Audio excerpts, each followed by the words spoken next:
जनाबे आदम के बेटे शीश के बेटे यानोश के बेटे कैनान के बेटे मेलाइल के बेटे बेरत के बेटे इद्रीस के बेटे मुतबश्शिर के बेटे नमक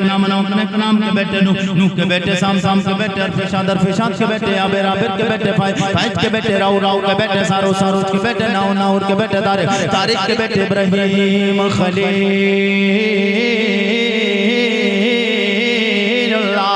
इब्राहीम खलीलुल्लाह के बेटे जनाब इस्माइल ज़बीहुल्लाह के बेटे कदार के बेटे राम के बेटे ओस के बेटे मसी के बेटे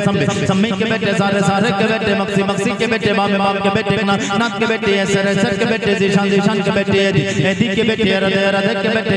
जल के बेटे नाजन के बेटे सरबी के बेटे संबर के बेटे हमदान के बेटे दुआ के बेटे अभी के बेटे अब्दुल के बेटे अभी के बेटे मक्की के बेटे नाइज के बेटे जाहिन के बेटे ताबिक के बेटे तलाब के बेटे बंदास के बेटे किज़ा के बेटे नाचन के बेटे अभी के बेटे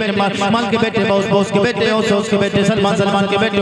मैसर के बेटे दुआ के बेटे अदनान के बेटे मात के बेटे नदान के बेटे मुदर के बेटे लियास के बेटे मुद्रिका के बेटे खुज़ैमा के बेटे के नाना के बेटे नदर के बेटे मालिक के बेटे फार के बेटे खालिब के बेटे रुई के बेटे काब के बेटे मुर्रा के बेटे कलाब के बेटे कुसै के बेटे अब्द मनाफ के बेटे हाशिम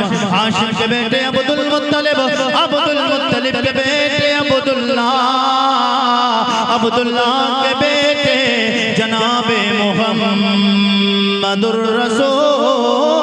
रसूलुल्लाह। सब लोगों को मेरे साथ में मिलकर ये अशार को मुनाना है, बात को मुकम्मल करना है और इस 12 रबीउल अव्वल का हाथों को झंडा बनाए और उस नबी के नाम पे हाथ उठाए जिस नबी की मोहब्बत में अल्लाह ने तेरे बाजुओं को तेरे जिस्म पे तेरे कांधे पे सलामत रखा है। मोहब्बत के साथ पढ़े तू शाहे खूबा तू जाने जाना। सब लोग हाथों को उठा ले, सब लोग इस अंदाज से लहराए तू शाहे खूबा तू